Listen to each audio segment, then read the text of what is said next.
আম্মু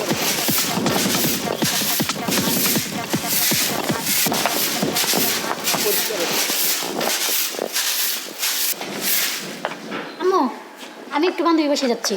বান্ধবীর বাসায় মানে? এই তোর বাইরে কি রে? না মানে বান্ধবীর বাসায় যাইতেছি একটু। এই যে শোন, আমার সাথে মিথ্যা কথা বলবি না। আমি কিন্তু তোর চোখ দেখে বুঝতেছি তুই অন্য কোথাও যাচ্ছিস। সত্য করে বলতো কই যাইতেছিস? তুমি ভুল বুঝতেছো, আমি বান্ধবীর বাসায় যাইতেছি। দেখ, আমি কিন্তু মানুষের মুখে শুনছি তুই নাকি কোন ছেলের সাথে কি করতেছিস। আম্মু তুমি কি ওই তাদের কথা বিশ্বাস করো, আমার না বিশ্বাস করা? না, তোরে বিশ্বাস করবো না কেন? তুই তো আবার সত্য কথা বলিস তো, এই জন্য। শোন, আজকে আর কোথাও যাইতে হবে না, আজকে কাজ আছে, যা ভিতরে যা। না আম্মু, বের হয়েছিলাম একটু রেডি হইয়া, এখন যদি যাই এখন বলছি তো যাবার দরকার নাই, অন্য দিন যাস। যা এখন রুমে গিয়ে পড়তে পার, যা। সারাক্ষণ শুধু ড্যাং ড্যাং করে ঘুরে বেড়া, ঘরের একটা কাজ করে না, কিছু না। কাজ শিখা লাগবে না, যা ঘরে যা। দুই বাড়ি যাইয়া আজ আমরা জামুগা বাসায়। তাই আজকে আর ভালো লাগছে না।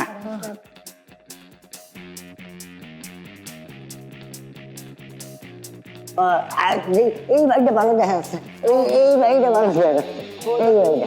হ্যাঁ চলো ওই বাড়ি যাই। মনে হয় সুন্দর সুন্দর ম্যাডামরাও থাকে। চলো দাদু, কোন একটা ক্যাপ মারা যায় কিনা। চলো চল দাদু, দাদু এই বাড়িটা তো অনেক বড় বাড়ি দেখা যাচ্ছে। হ্যাঁ হ্যাঁ ওই এই বাড়ি যাবো, এই বাড়ি যাবো। তাহলে দাদু শোনো, ওই বাড়িটাই আমাদের। শোন, সামনের মাসে তোর মামা আসবে, তোর মামার সাথে তুই গ্রামের বাড়িতে যাবি, ওইখানে গিয়ে থাকবি, ওইখানে গেলে লেখাপড়ার অবস্থা করবি। আসসালামু আলাইকুম। ওয়ালাইকুম আসসালাম। ম্যাডাম আমরা আসছি একটু সহযোগিতা নেওয়ার জন্য। আমগরে কিছু সহযোগিতা করবেন? মানে আমরা ভিক্ষা করি তো এলাকায় এলাকায়, যেহেতু আপনারা অনেক বড় বাড়ি, বড় লোক, তাহলে আপনারা আমাদেরকে অনেক বড় ধরনের সহযোগিতা করবেন। এ আশায় আমি আমার অসুস্থ দাদুরে নিয়ে আপনার বাড়িতে আসছি, আমাদেরকে একটু সহযোগিতা করেন। আর আমার পাটাও না তেমন ভালো না, আমি একটু মানে অ্যাক্সিডেন্ট করছি তো, করার পর থেকে নিজে কিছু করে খাইতে পারি না, এর জন্য আমি। যা তো, এক মুঠো চাউল এনে দিত।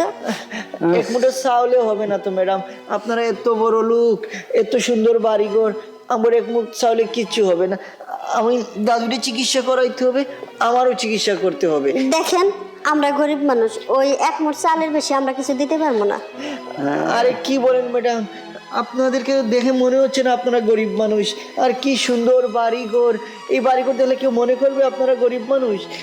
ম্যাডাম আপনারা আমাদের একটু সুবিধা দিন। এই যে দাদু না কাঁপতে আছে, মানে দাদু অসুস্থ, বুঝছেন? আপনারা যে সাহায্য চাচ্ছেন ও সাহায্য আমরা দিতে পারতেছি না, তাহলে আপনারা অন্য বাসায় যান। ম্যাডাম আমি আপনার হাতে ধরি, আমি আপনার পায়ে ধরি ম্যাডাম, আপনি আমাদেরকে সহযোগিতা করেন। এই যে আমার দাদুটা কাঁপতেছে না, দাদুটা এনে ডাক্তার দেখাবো। দেখুন, ডাক্তার দেখানোর মতো এরকম সামর্থ্য তো আমাদের কাছে নাই, আমরা এমনি গরিব মানুষ। আমার একটা মেয়ে নিয়ে আমি এই বাসায় থাকি, আমার স্বামী নাই। দেখেন, আমি বেশি কিছু দিতে পারবো না। আপা আমাদেরকে সহযোগিতা করেন। আপা আমার মেয়ের হাত ধরে, আপা আপনি কি সহযোগিতা করেন, ম্যাডাম বুঝাইয়া বলেন। আরে দাদু দাদু দাদু আরে কি? বসো বসো, ওখানে বসো, ওখানে বসো, ধরো। আরে দাদু পড়ে গেল কিভাবে? ধরো ধরো ধরো, অজ্ঞান হয়ে গেছে মনে হয়। সেটি বসো বসো। আরে দাদু, হাত ডুলে দেখো। ম্যাডাম ম্যাডাম আপনি যদি আপনাদের রুমে নিয়ে একটু আমাদের দাদুকে শোয়ার ব্যবস্থা করে দিন তাহলে একটু ভালো হইতো। দেখেন না দাদু কি করতেছে, আমার খুব ভয় লাগতেছে। কি করে একটা মানুষের জীবনই তো বড় কথা। নো, ঘরে নিয়ে ঘরে না, ঘরে নিয়ে। হ্যাঁ ম্যাডাম একটু ধরেন।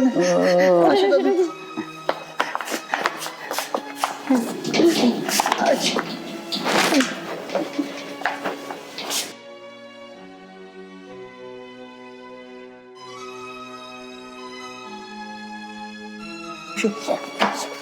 দাদু পাপা পাপা একটু।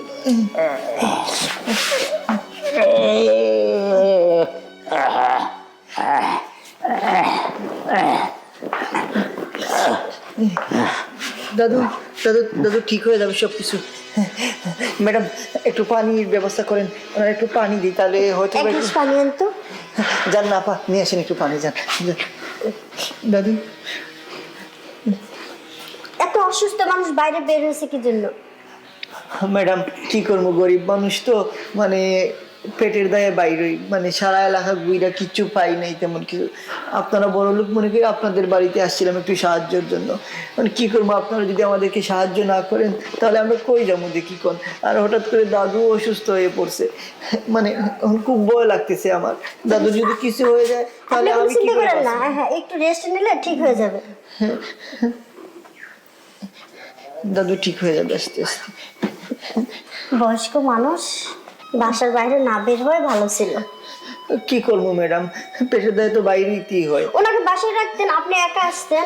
আর আপনি তো দেখতে অনেক জোয়ান আছেন, আপনি ভিক্ষা করেন কি জন্য? কাজ করেন ম্যাডাম আমি তো বললাম না, আমি অ্যাক্সিডেন্ট করার পর থেকে আমার পায়ে সমস্যা, এর জন্য আমি কাজ করতে পারি না কোনো কিছু, এর জন্য ভিক্ষা জোয়ান করি। মানুষ দেখলে কি কেউ ভিক্ষা দিতে চায়? এই যে পানি। এই নেন, পানি দিয়ে খাওয়াই দেন। দাদু একটু একটু উঠেন, উঠেন, একটু খাওয়াই দেন। আম্মু, সে তো ভীষণ অসুস্থ, আমরা যাই একটু ডাক্তার ডেকে নিয়ে এসে। হ্যাঁ যদি তার জন্য ডাক্তারের টাকা পাবে খুব। কিন্তু অনেক অসুস্থ দেখা যেতেছে, এর লেগে কইতেছি। জিজ্ঞাসা করো টাকা পয়সা কিছু আছে? টাকা পয়সা আছে ডাক্তার দেওয়া? না, টাকা পয়সা তো নাই আমাদের কাছে, আমরা কি করে ডাক্তার দেখাবো? যদি আপনারা একটু সহযোগিতা করতেন বা সাহায্য করতেন তাহলে আমাদের অনেক উপকার হতো। আমরাও বিপদে পড়লাম, এমনি আমরা আছি কষ্টের মধ্যে, তার মধ্যে আপনারা আসে আরো জ্বালাইতেছেন। আমরা আপনাদের জন্য দোয়া করব, যদি আমার দাদু সুস্থ হয় না আমরা আপনাদের জন্য দোয়া করব। আপা যান না একটু ডাক্তারের কাছে, দেখেন না দাদু কেমন করতেছে, ভয় লাগছে, যদি কোনো একটা অঘটন ঘটে যায় তাহলে তো আমি সমস্যার মধ্যে পড়ে যাবো। ডাক্তার লাগবে না, আমি 2-3 ঘন্টা রেস্ট নিলে ঠিক হয়ে যাবো। আমি আমরা তো বিপদে পড়ে গেলাম, ঘরে নিয়েছে। না থাক, কারণ বয়স্ক মানুষ তো, জীবনের তো একটা অনেক দাম না। যে এই লোকটা যদি এখন এখানে মারা যায় তাহলে আমরা তো বিপদে পড়ে যাবো। তার চেয়ে বরং অগো বার করে দিয়ে দিই। না সে তো বললো 2-3 ঘন্টা রেস্ট করলে ঠিক হয়ে যাবে। থাও কম থাও। ম্যাডাম ম্যাডাম 2-3টা ঘন্টা আমাদের সময় দেন, একটু স্বাভাবিক হয়ে যাক, তারপরে আমরা চলে যাবো। আপনার বাড়ি আমরা থাকবো না, আমাদেরকে একটু সুযোগ দেন। আচ্ছা আচ্ছা ঠিক আছে, আপনি 2 ঘন্টা রেস্ট নেন, তারপরে চলে যান। দাদু যেহেতু ম্যাডাম বলতেছে রেস্ট নেওয়ার জন্য, তাহলে রেস্ট নিন। তাহলে সুস্থ হলে আমরা চলে যাবো ম্যাডামের বাসা থেকে। একটু রেস্ট নিলে আমি ঠিক হয়ে যাবো। আবার চলে না, দেখি একটা ডাক্তার পাই কিনা। চলে ডাক্তার লাগবে না, ডাক্তার লাগবে না, বারবার ডাক্তারের কথা কইস কে? তুমি চুপ থাকো তো। ম্যাডাম আপনি দাদুরে একটু সেবা যত্ন করেন, আপার আমরা যাই, যে একটু দেখি ডাক্তারের ব্যবস্থা করতে পারি কিনা কোথাও থেকে। যাই, আচ্ছা যান। চলেন চলেন আপা। ম্যাডাম আপনি একটু দাদুরে দিকে দেখো মন। ম্যাডাম একটু এইখানে বসেন, তাহলে আমার মাথাটা একটু উঁচের বালতির তলে দিয়ে দেন। ফকিরের বলে আবার সেবা করা লাগবে, রুমে ঢুকেও ভুল করছি। এখন যদি মরে যায় তাহলে তো ফাইসে যাবো। একটু মাথা আলোক করেন, এই নেন। এই তো কত সুন্দর আরামের সাথে শুনলাম। ম্যাডাম এইখানে আসেন, এইখানে এসে আমার হাতটা একটু টিপে দেন দি, হাতটা কষ কষ ফকিরের কত আবার শখ, আমি বলে ওর হাত টিপে দিব? না না, আমি হাত পা কোনো টিপতে পারবো না। কেন পারবেন না? আপনার জামার যদি এত তাহলে টিপে দিতেন না। আমি গোপকই মানুষ বলে আমার টিপে দিচ্ছি, আপনার সরল লাগতেছে নাকি? এই কান্না করেন না, কান্না করেন না, চুপ থাকেন, দিতেছি। কি একটা ঝামেলায় পড়লাম।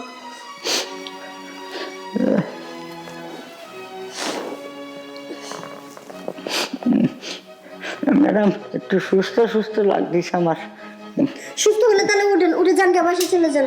এই তো যাবো, আর কিছু সময় থাকি, আর তারপর ভালো হয়ে গেলে। আপনি তো একলা বেশি কথা কইতেছেন, এত কথা বলে আপনি সুস্থ হবেন কোন সময়? এই তো সুস্থ হয়ে যাচ্ছি পড়াই, এই তো সুস্থ হওয়ার টাইম হয়ে গেছে। সুস্থ হয়ে গেছেন? না অন্য হয় নাই, একটু পরেই হয়ে যাবো। একটু এনে আগে বসেন না, এনে আমার মাথার দরজা সরে বসেন, এদিক বসেন, এদিক। কি যন্ত্রণায় পড়লাম। মেয়েটা আবার গেল কই? লোকটারে তো চিনি না, ওর সাথে মেয়েটারে পাঠিয়ে দিলাম। আরে আপা চলেন তাড়াতাড়ি চলেন। আসসালামু আলাইকুম কাকা। ওয়ালাইকুম কই দিতেছস? ওই একটু ডাক্তার কাছে যাইতেছি। ডাক্তার কি লেগা? ওই আমাদের বাসায় এই যে ফকির মানে দুইটা ফকির আসছে, এই অসুস্থ হয়ে গেছে, ঘরের মধ্যে শহরে খেয়ে আইসা ডাক্তার খুঁজতে যেতেছি। ফকির আইছে তো বাসায়, আর এই ফকির লয়ে যাইতেছে ডাক্তারখানা। একবারে সিরিয়াস অবস্থা। তুই ভালো একটা উপকারী একটা কাজ করছ, তোরা তো ডাক্তারের কাছে যাইতেছস, ডাক্তার তোর দেখলাম যে পাশের গ্রামে যাইতেছে রুগী দেখতে। কি কও? হ্যাঁ, তো ডাক্তার পাবি কি অনেক। আরে শোন, ফকিরের বেশে কোনো অন্য সমস্যা আছে কিনা দেখ। তুই তো তোর মায়ের একলা তুই আইসস, এগো তো চরিত্র ভালো না, এটা তো খুব খারাপ লোক। আরে আপা না কাকা, দাদার অবস্থা একবার সিরিয়াস অবস্থা, এই কারণে আসছি, না লাইতাম না। শোন, তোর মা আর তুই খুব সরল মানুষ, তো অতি শিগগিরই বিশ্বাস করে বালাস। এত বিশ্বাস করা যায় না মানুষরে, আজকালকার বর্তমান যুগ খারাপ। ইস, ফকিরের লেগা ডাক্তারের কাছে যাইতেছে আর পায় না খাই লইয়া। আপা সময় নষ্ট না করে আমরা ডাক্তারটা খুঁজে নিয়ে আসি। এই দাদুর কি হয়ে যাবে আপনি তো বুঝতেছেন। আরে থামো মিয়া, আমার কথা শোনো, ব্যাট ব্যাট করে না। ডাক্তার কাছে পাশের গ্রামে রুগী দেখতে, অন ডাক্তার পাবো কই? আর এই গ্রামের মধ্যে একটাই ডাক্তার। আপা তাহলে এখন কি করা যায়? তাহলে চলেন বাড়িতে যাই, যা দেখি দাদুর কি অবস্থা। কোনো উপায় নেই। যাও যাও, বাসে গিয়ে মারে দেখো আগে কি অবস্থা। আচ্ছা কাকা, আসি তাহলে। যাও। কি রে বাবা, কত সরল সোজা মানুষ, ফকিরের লেগে ডাক্তার আনতে যায় ঘর তুইয়া, ঘর একলা তুইয়া। কি অবস্থায় আল্লাহ জানে, পাগলের সাথে। এখনো আসতেছে না কেন? মেয়েটারে পাঠাইলাম লোকটার সাথে, লোকটারে ভালো করে চেনেও না, আর একটা বিপদ আসে ঘরে। ম্যাডাম, ম্যাডাম আমরা তো কোথাও ডাক্তার পেলাম না, এখন যে আমরা কি করি? দাদু দাদুর কি অবস্থা? আমি সুস্থ হয়ে গেছি, সুস্থ হয়েছি আমি। তাহলে এই যে আপনার দাদু সুস্থ হয়ে গেছে, এখন নিয়ে বাসায় যান গা। এই তো বাসায় তো নিয়ে যাবো। বাসায় যাবো। যান যান, তাড়াতাড়ি বাসায় যান। আমাকে আরে আসসালামু আলাইকুম চাচা। ওয়ালাইকুম সালাম। বাদাম, তোমার তো চিনলাম না। আর বলেন না চাচা, ওই যে সলিমুল্লাহ আছে না, ওনার বড় ছেলে চাচা, তা মনে নাই আপনার? সলিমুল্লাহ ভাইয়ের বড় ছেলে তুমি? হ্যাঁ। বাজান, তুমি এখন কি করো, কোথায় থাকো? আর চাচা শহরে থাকি, ওই যে গোয়েন্দাতে চাকরি করি। গোয়েন্দাতে চাকরি করো? জি চাচা। তো ভালো চাকরি, সরকারি চাকরি তো। ও কি চাচা, আপনি এটা তো 100% সরকারি চাচা, কি কোন না বলেন আপনি। তো বাজান, এই গ্রামে আইছো তাহলে অনেকদিন পর না বাজান? হ্যাঁ চাচা, সে তো প্রায় 1 বছর পরে, তাও একটা কাজে আসতেছে চাচা। তো বাজান, বিয়া শাদী করছো নি? না চাচা, চিন্তা করছি সামনে করবো চাচা। এখনই কি আমাদের আবার বিয়ের বয়স হয়েছে নাকি চাচা? আর কি কও বাবা, আজকালকার ছেলে মেয়ের বয়স লাগে না, এই বুঝছো, এই 15 বছর 18 বছর বিয়ে হয়ে যায়, আর তোমার তালা দিলে 35 বছর হয়ে গেছে গা। তাই শোনো বাজান, আমার কাছে একটা ভালো মায়া ছিল, তুমি যদি বিয়ে করতা তাইলে আমি একটু আলাপ করে দেখতাম। চাচা শুধু আপনি তো আমার বাপের মতো কথা বলতেছেন, আর বাড়ি থেকে ফোন দিলে শুধু বিয়ে আর বিয়ে, আর বিয়ে ছাড়া কোনো কথা নাই চাচা। কি কইব বা, ছেলে সন্তান যদি বড় হয়ে যায়, বাপ্পার বিয়ের সাথে নিয়ে একটু চিন্তা থাকতে হয়, বুঝো না? সেটা চাচা ভাই একবার সঠিক কথা বলছে। আর তোমার বাবা এলো গিয়া, আমরা ছোটকালে বাল্য বন্ধু ছিলাম, কত খেলাধুলা তোমার বাবার সাথে করছি, এটা তোমরা তো ছোট ছিল, তোমরা দেখো নাই গা। তাই তোমার প্রতি আমার খুব একটা ভালোবাসা ছিল, আগ্রহ ছিল। আজকে চোখে চোখে দেখলাম যে আমার বড় ভাইয়ের ছেলে কত বড় হয়ে গেছে গা, ভালো লাগছে। চাচা আমি তো আপনার সেই মানে দেখছি অনেকদিন, তো মানে আসলে শহরে থাকি, তো আমি তো ছোট থেকে শহরে চলে গেছি, পড়াশোনা ওখানে করলাম, এরপর তার বাড়িতে আসা হয় না। তবে মোটামুটি খবর নিই, বাবা বলে যে আশপাশ তো নিতে হয় খবর। তাই কি এই বাপ্পার সাথে দেখা করতে আইছো না অন্য কোনো কাজে আসছো? আর বলেন না চাচা, মানে কি বলবো, কি হয়েছে বাজান? এই এলাকায় নাকি কি ধরনের হয়েছে, কি ভণ্ড ফকির আসে বাড়িতে বিভিন্ন সমস্যা সৃষ্টি করে, এই এখন আর চাচা আমার পাঠাইছে তো। ও বাজান, এই কথাটা আমিও শুনছি যে গ্রামে গ্রামে বন্ড ফকির, বন্ড ওজা, তারপর কিছু চুরি ডাকাতি করে ছদ্মবেশে, এটা আমিও শুনতাছি কয়েকদিন ধরে। তো বাজান, এই গ্যাংটা তো তাহলে বহুত খারাপ একটা গ্যাং। হ্যাঁ চাচা, এখন এইটা তো সব দিকে চাচা, এই সেজন্য আমার পাঠা দিলে কোথাও তুমি তোমার এলাকায় যাও, ভালো করে তদন্ত, কারণ তুমি তো তোমার এলাকার সব জিনিস চিনো, জানো, সবাইকে জিজ্ঞেস করলে তুমি বিষয়গুলো মানে একবার সঠিক যেটা ছেলে বের করতে পারবা। শোনো, ওই দক্ষিণ পাড়ায় মহিলা বেশে 2জন ফকির আইছিল, পাশের যে রুমটা আছে আর অগরপাড় দ্বিতীয় রুমটা কাঞ্চনগাঁও, কাঞ্চনগাঁও বাড়ির থেকে সবকিছু লয়ে গেছে। কাঞ্চনের বউরে কি জানি হুঙ্গাইয়া একটা অজ্ঞানে পড়ে গেছে, ঘর দুয়ার একবার ছাপা করে লয়ে গেছে গা। আয় আর কই না, কাঞ্চন নিয়ে তো একবারে পাগল হয়ে গেছে গা। কি বলেন চাচা? হ, সেই জন্য তো আমার শুধু বলে যে যাও যাও চারিদিকে এই যে বন্ধ ফকির বন্ধ শুধু এইটা না, ফকির বেশে বাড়িতে বাড়িতে ভিক্ষা করে আইয়া, এরপর আইয়া টাকা পয়সা চায়, অন্তর টাকা না, এরপর নাকি ওই মানুষের অজ্ঞান কইরা এই বাড়ি ঘর ডাকাতি করে লয়ে যায়। আমরা এটা শুনছি গ্রামবাসী সবাই এই কথা। তোমার যুক্তিটা বাবা কারেক্ট আছে, বুঝছো? তুমি গোয়েন্দা মানুষ তো, তুমি জ্ঞান খাটায় কথাটা কইছো, এটা আমাদের গ্রামে হয়, বাজান হয়। আচ্ছা চাচা, আমি একটা বুদ্ধি দেন তো, এই শয়তান মানুষগুলোকে, এই বন্ধ মানুষগুলোকে কিভাবে বের করি? বাজান তোমার কোনো কিছু কারণ লাগবে না, তুমি ছদ্মবেশে গ্রামে গ্রামে ঘোরো, দেখবা সব কিছু তুমি পাইয়া যাইবে গা।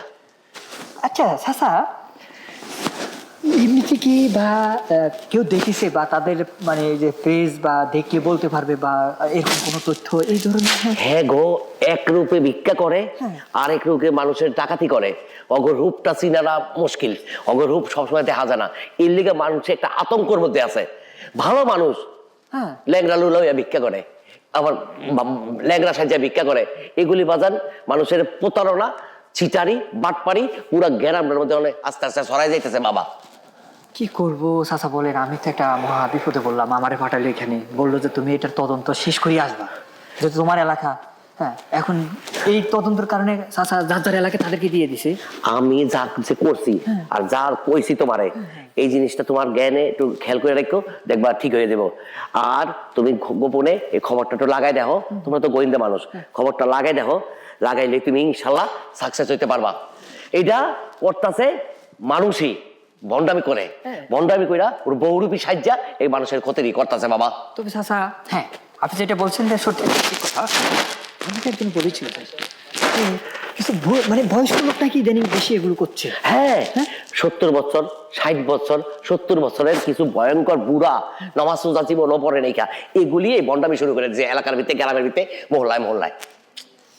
কি করব সেটা তো চাচা চিন্তা করছি। আসলে বিষয়টা কিন্তু চাচা অনেক জটিল, কারণ আপনি যেভাবে বললেন যে বিভিন্ন বেশে এরা কিন্তু এইসব ভণ্ডামিগুলো করছে, আসলে এদেরকে তো বের করা কাজ চাচা কিন্তু অনেক কঠিন বিষয়।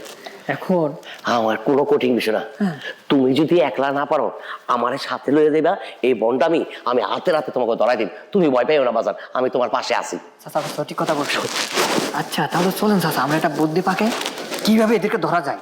এখন তো যাইতে পারো না, অন্ত একটা কাজে যাইতেছি, তুমি বাড়িতে গিয়া রেস্ট নাও, অত দূর থেকে আইছো, রেস্ট নাও, কালকে সকালবেলা আমি তোমার লইয়া এই গ্রামে গ্রামে গরু মনে আর তদন্ত আলো মনে আর মানুষের কাছে জিগা মনে। আচ্ছা চাচা ঠিক আছে, চাচা আপনার কষ্ট দিলাম, আপনি আমার এই তথ্যগুলো একটু বের করে দিবেন। আমি অনেক সহযোগিতা করবো তোমার বাবা। চাচা ঠিক আছে তাহলে, চাচা কষ্ট দিলাম চাচা, আপনি আসেন। না ঠিক আছে বাজান, আচ্ছা ঠিক আছে যাও। আসসালামু আলাইকুম চাচা। ওয়ালাইকুম সালাম। এগুলি তো ভালো তথ্য না, এ তো গোপনে আমারই ক্ষতি করতেছে, আমি তো মানুষের ক্ষতি করি, কিন্তু এই তথ্যগুলি যদি জানতে পারে আর তো আমার এই মুখোশটা তো খুলে দিব। আর এই কি কইতেছে, এই গ্রামের মধ্যে আবার গোয়েন্দা মোয়েন্দা করতে গাইলো, আমার সাবধানে থাকতে হইব কয়েকটা দিন। এই বেটায় গেলে গা আমি ভালো হয়ে যাবো গা বাবা, পুলিশের মার খেতে পারলাম না এই বর্ষে, আমি যাই গা বাসায়। ওই ব্যাগটা দাও, ব্যাগ ব্যাগ ব্যাগ, ওইটা ওদের ব্যাগ। মাথাটা সরা না। আরে সরাই মোবাইলটা নেই ছয়টা। আর দেখছি পাশের জমি কি আছে, ডাক ডাক ডাক। তাহলে তাহলে চল চল চল চল। দাদু তুমি এদিকে দেখো, আমি এদিকে দেখি।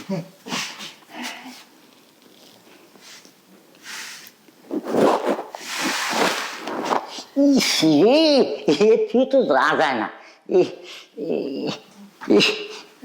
এই তুই কি করিস? আচ্ছা আরে দাদু তুই তাড়াতাড়ি চল, সব গুছাইছি। ও দাদু সব কমপ্লিট, এখন আবারই উঠে যাবে, তাড়াতাড়ি চল। এই দেখ তুই কি যা যায়, তোর ওটা কিরাম?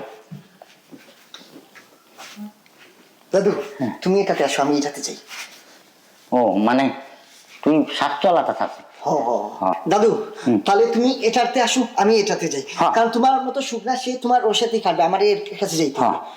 আমার তো এখানে মনে তাতে যাতে আরে আসো তাড়াতাড়ি, এই যাচ্ছে তাদের কাছে লোকজন চলে আসলে কিন্তু সব সর্বনাশ হয়ে যাবে আমাদের।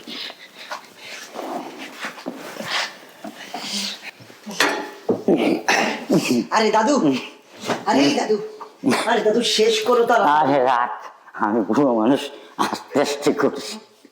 হ্যাঁ, আরে দাদু পারবো পারবো। আরে দাদু আগে পালাও, ব্যারিকেড চলে আসছি বাইরু।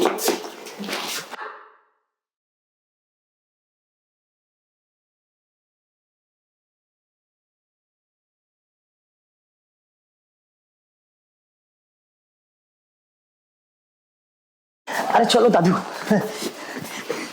দাদু এই ব্যাগের মধ্যে গড়ের যা যাবতীয় জিনিসপত্র সব নিয়ে আসছি। তোমার ওইটার মধ্যেও আছে অনেক কিছু। দাদু একদম দেয় সার একদম কাজটাও সাইরা ফেললাম। কেমন লাগলো দাদু? মানে এর মতো আমি যে কত আরাম পাইছি তার তোর বুঝতে পারতেছি না।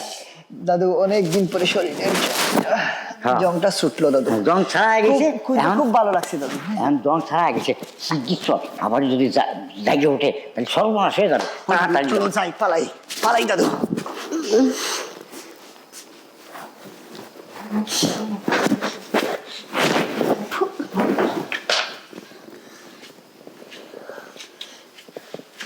আম্মু তোমার কিছু কিছু হয়েছে? এই তোর কাপড় চোপড় এলোমেলো, তোর লিপস্টিক সব সরানো, আর ফকির কই? ও হ্যাঁ, আমাদের সাথে কি হয়েছে আম্মু? আমারও তো সব কাপড় চোপড় সরানো এলোমেলো। তার মানে ওরা ফকির ছিল না, ও ফকির বেশে আমাকে রুমে ঢুকে আমাদের মা মেয়ে দুইজনের একসাথে সর্বনাশ করে গেছে। শোন, কেউ দেখে না, কেউ শুনে নাই, এই কথা কারো কাছে বলবে না। যদি মানুষের কাছে বলিস তাহলে আমরা এলাকার মানুষের কাছে মুখ দেখাতে পারবো না। যা আবার এখানে হয়ে গেছে, আমার জন্য সব হয়েছে আম্মু, সবগুলো আমার যা আবার হয়ে গেছে।